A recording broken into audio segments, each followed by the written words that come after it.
The first ever stateside meetup happened for Rise of Kingdoms just this weekend, bringing with it information about commanders coming to the game, Fog and Ark of Osiris, as well as new Ark of Osiris skills. So stick around in this video for everything that they talked about and pictures of what's coming to Rise of Kingdoms.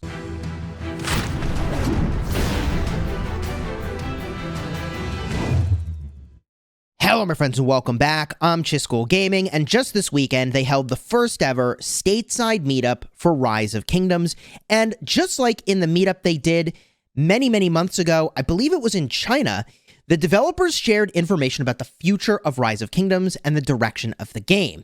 So in this video, we're going to go over everything that we can learn from that event, and I got to give a big shout out at the start to Irdo and Asbodian, who provided this information. A link will be in the description, by the way, to the Asbodian Discord server. So let's get started by talking about what does a meetup like this even look like, and the agenda is here on the screen.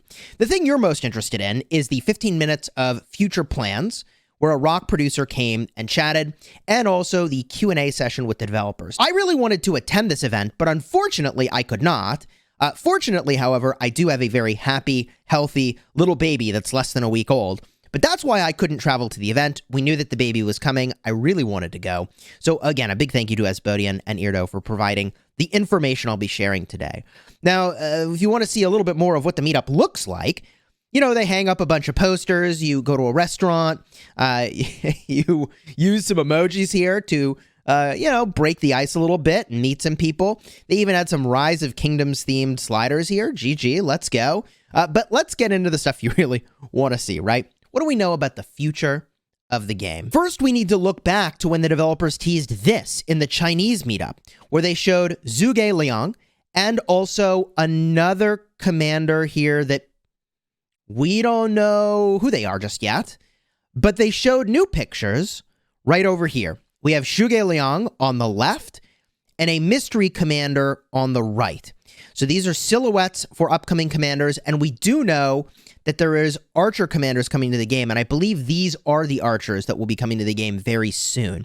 Now, based on the commanders we've had in the game recently, we can expect that one of these will be an open field commander, and one will be an archer garrison. You may recall the last commanders that we got were Henry and Boudica, a fielding commander and a rally commander, so we're very much due now for a fielding commander and a garrison commander in the cycle of new commanders that come into the game. At the meetup, they did mention Carthage and the Byzantine Empire, so it is possible, and the guess from Asbodian is that perhaps this is Queen Dido. I don't actually know how to pronounce her name, D-I-D-O. According to Wikipedia, and I'm literally just reading this from my phone, Dido, also known as Alyssa, was the legendary founder and first queen of Carthage. Certainly, Zhuge Liang has been teased for a very long time, so hopefully he'll be arriving in the game in the next month and a half or so, would be my guess. Probably in a month, we'll be getting teasers for what their skills will look like. But on the topic of teasers, how about this look at how Fog will work in Ark of Osiris? They mentioned that Fog will be on its way to Ark of Osiris, which I think is definitely going to make things more interesting. Right now, you have perfect information. And using perfect information, it makes the format a little bit more solved, a little bit more stale, a little bit less flexible than it could be.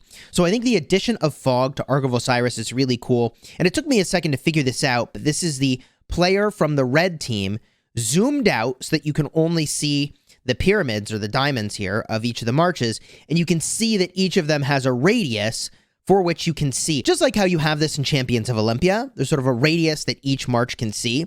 So I really like this because you don't exactly know what the enemy is doing. They can catch you off guard. You could also launch an attack that they may not expect. You could literally travel a route they don't expect you to be traveling on and surprise somebody. So I think this is actually a really cool change. And also, they mentioned that there's going to be new skills for Ark of Osiris, which I very much like. It brings some diversity to this. I think the addition of skills was really cool. And this screen over here has pictures of abilities that I definitely do not recognize.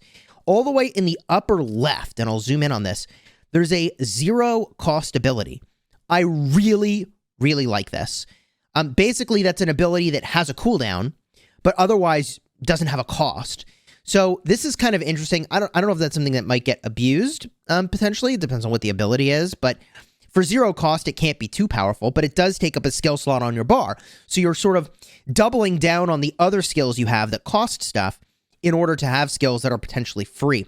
There's also a 6 cost ability here that looks like march doubles. So I don't know if you get some like phantom marches potentially. Then there's another ability that looks like it's some sort of damage ability. There's a blue ability here, which currently is associated with mystical formation. Maybe that's something defensive. But regardless, I am hyped to see new skills on their way to Ark to sort of mix things up. As Bodian also mentioned that there will be a 5v5 like Champions of Olympia event coming to Ark of Osiris, some sort of tournament, and it's an alternative to Osiris League. And for those of you wondering where is VIP 19, they shared information at the event that they're basically waiting for more people to get to VIP 18.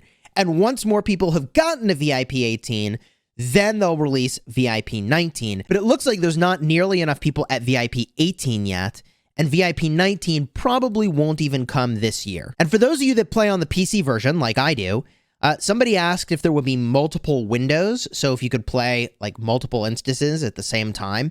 And the developer said they didn't really want to do that, not anytime soon anyways. This might increase the amount of cheating in the game, is what they cited as the reason for not doing that. Now, for those of you looking for a new civilization, I got good news for you. I mean, this is pretty predictable. They do this every year, but there will be a new civilization coming to the game, and that civilization is Greece. I think we should expect this new civilization in the summer timeframe. That's my guess, not what they said.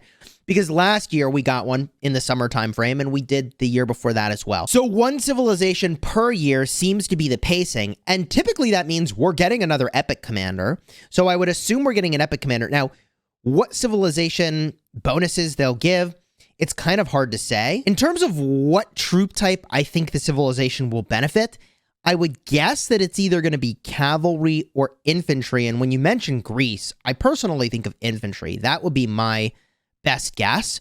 Maybe it's time for an infantry training speed civilization. We don't really have one of those yet. Now, do we really need one of those? Not particularly, actually. I mean, you could just use Germany. Germany's fine. And then, you know, when you fight, you switch to something else. Now, many of you are probably wondering, where is the next generation of commanders to the museum? And not only did they say that this is on its way, where sort of Generation 2 commanders are on their way to the museum in Rise of Kingdoms, but they also said that Generation 3 commanders would follow shortly thereafter, which I thought was pretty exciting to hear. Now, I would interpret that to mean maybe within the next 3 months. That would mean shortly thereafter, because they probably want the meta to sit for a little bit before they go and they change it again. And personally, I think it's better that they change the meta periodically rather than upend everything all at once and then it becomes stale for a while because there isn't any change at all. So I think incremental change to what's good in the game makes it more entertaining to sort of play with, hey, what's good right now? But if you're wondering, what is Generation 1? What is Generation 2? What is Generation 3? I have this very, very old diagram showing the sort of sequence with which commanders were released into the game. And, you know, back in the day, you could only get commanders if your kingdom was a certain age. Man, have things really changed. But the Generation 1 commanders are up toward the top. The Generation 2 commanders include Edward and Tommy, Alex and Constantine, also Saladin and Khan. And from there, we've got Generation 3, which includes Attila Takeda, that includes Guan and Leo, that includes Artemisia and Ramses, and it might also include Theodora and YSS as Generation 3 commanders. Wow, giving a relic to YSS and Theodora would actually be pretty nutty. Also, Guan Yu, hello? What are they going to give Guan Yu? The dude barely needs anything. Now, granted, the only reason he's still around is not anything except his silence. That's the only thing that keeps him in the game. I mean, it's not any of the rest of his kit. So, you know, Guan Yu, if he gets any buffs at all, is basically going to continue to be a staple. And I don't think they could buff Leonidas enough to make him relevant to the meta. And the reason I say that is that although he is very good, they're not going to add big AoE damage, probably. They're not going to add a big debuff. Maybe they add March Speed. March Speed might be enough actually, to sort of bump him in. Attila Takeda is already insane for hitting cities. So, I mean, God, if they buff that even more, GG. We're going to shred some cities with that. And Artemisia, I'm already using. So, yeah, I mean, I'm kind of glad that they're waiting probably like 6 months from now. Like in the next 3 months, I would guess, we get the Generation 2 commanders in the museum. And then maybe 3 months after that, we get the Generation 3 commanders in the museum. But the real implication for you is that you need to hoard up some amount of that currency up top because the museum is expanding. And weirdly enough, they removed a lot of the relic currency from stage 2 of the Eve of the Crusade. You used to get a ton of relic coins, I think. Now it's exclusively exhibit coins. I could be misremembering, so keep me honest down below in the comments. I thought you used to get relic and exhibit coins. Now you mostly just get exhibit coins when you are in Eve of the Crusade stage 2.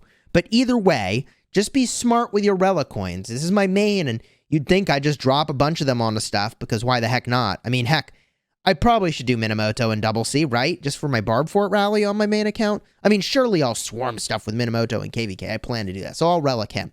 But you get the idea. This currency is going to be important. That's what I'm trying to say. There were a few other things covered in the event during the Q&A session, where someone asked, does Lilith plan to revamp the KVK shop and add additional city skins or release more Season of Conquest exclusive equipment? And they said, yes, we do plan to eventually add new features to the KVK shop. However, we need to wait for certain developments in the game before we start working on that project. So that's kind of interesting. That could allude to their adding new stuff to the shop, but that new stuff that they add could be related to some new feature they put in the game. For example, you know, we got inscriptions. That's a new feature, and then they changed the shop sort of to give you inscription options as a reward. The next question was, currently the new armament system is randomized. Does Lilith plan to aim for a more horizontal power creep?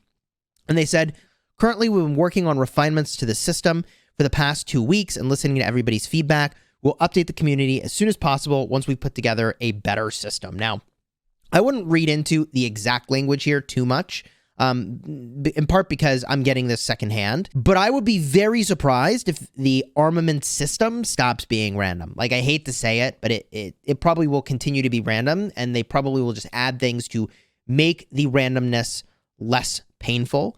That would be my guess. Next question is really good. They said, I have 12 to 18 accounts, and it seems like I still can't gather enough resources for KVK.